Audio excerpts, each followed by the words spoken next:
파리 생제르맹의 이강인과 토트넘의 손흥민이 논란의 중심에서 벗어나 화해한 것으로 알려졌으나 최근에는 대표팀 내부에서는 아시안컵 준비 당시 카드놀이와 같은 사건이 발생하며 또 다시 논란이 불거지고 있습니다. 한국 축구는 기강이 흔들리며 안정을 찾지 못하고 있으며 황선홍 국가대표팀 감독은 임시로 사령탑을 맡았지만 그 어깨는 갈수록 무거워지고 있다는 지적이 나오고 있습니다. 축구협회가 다시 한번 언론을 기피하고 적절한 조치를 취하지 않자 대중의 반응은 더욱 거세졌습니다. 협회가 한계를 넘은 국가대표 선수들의 신원을 숨기려고 하는 가운데 네티즌들은 카드 도박을 한 선수들의 신원을 추측하는 글을 퍼뜨리고 있는데요. 특히 카드 도박을 한 4명의 선수 중 1명이 바로 조규성이라는 익명의 이용자의 글이 게재됐습니다. 최근 조규성에 대한 대중의 반응은 상대적으로 부정적이며 조규성은 아시안컵에서 보여준 부진한 성적 때문인데요.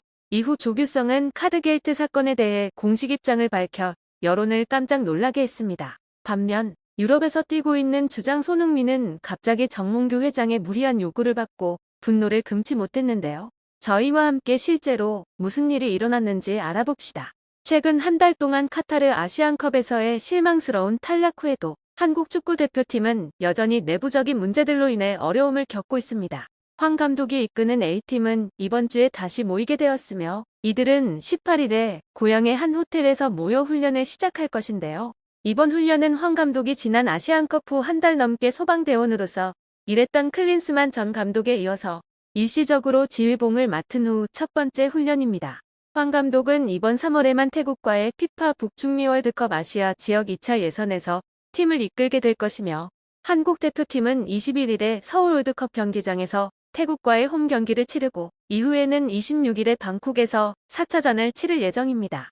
황 감독은 이번에 일시적으로 팀을 이끄는 것이며 그의 임무는 상당히 어렵죠. 먼저 월드컵 예선에서 좋은 결과를 얻어야 할 것입니다. 이번 주 태국과의 2연전에서 승리하여 아시안컵의 실망을 달래고 월드컵 본선 10일의 연속 진출에 한 발짝 더 다가서야 합니다. 이번 2연전을 통해 최종 예선 진출을 조기에 확정할 수도 있는데요. 팀 분위기의 회복은 우선시되어야 합니다. 지난 4강전 직전 손흥민과 이강인 사이에 충돌 사건이 발생했는데 이 사건으로 여론은 여전히 얼어붙은 채로 남아있지만 이강인이 직접 손흥민에게 사과하고 화해했습니다. 그럼에도 불구하고 대중들은 여전히 차가움을 보이고 있죠.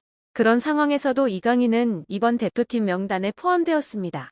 황 감독은 이번 태국 2연전을 우리가 다시 하나 된 모습으로 국민 여러분께 속죄한다는 마음으로 준비하고 치러야 한다고 강조했습니다.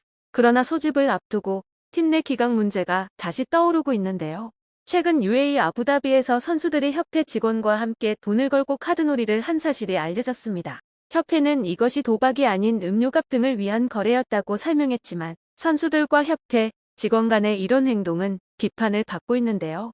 이는 클린스만 전 감독이 과도한 자유를 허용하면서 고참들 사이에 우려를 불러일으켰던 결과이며 이제는 경기와 컨디션 관리에 집중해야 할 때입니다.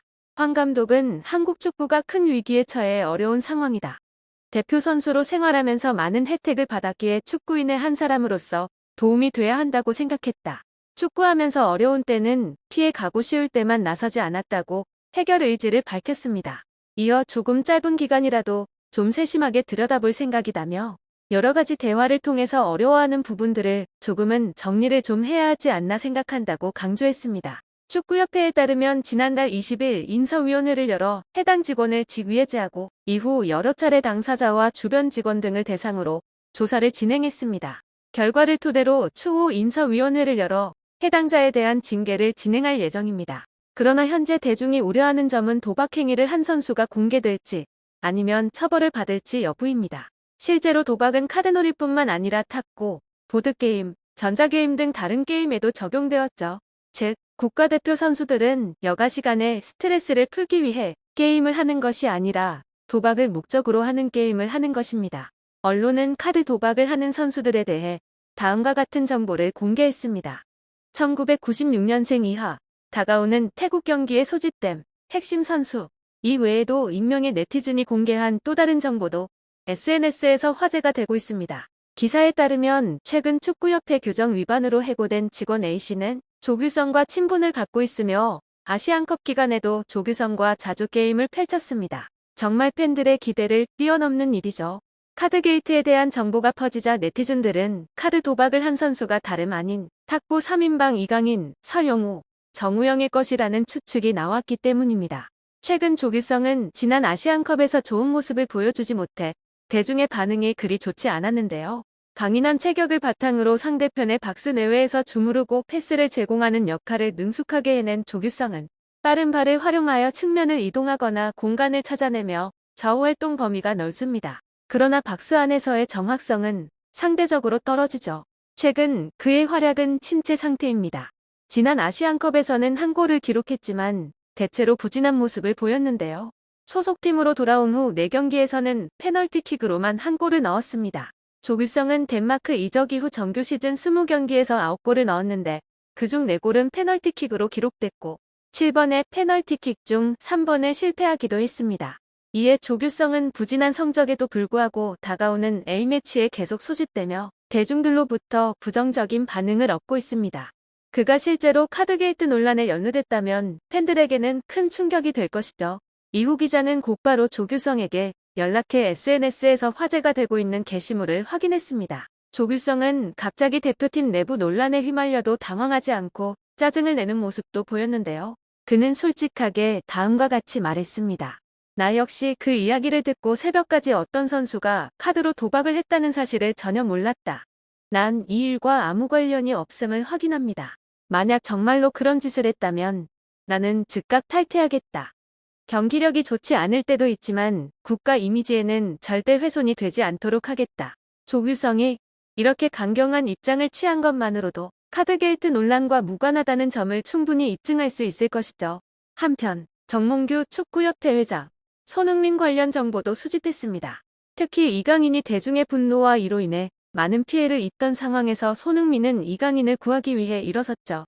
그러나 이번에는 카드게이트 논란이 계속돼 국민을 더욱 분노하게 만들었고 정 회장의 퇴진을 요구하는 목소리도 점점 커졌습니다.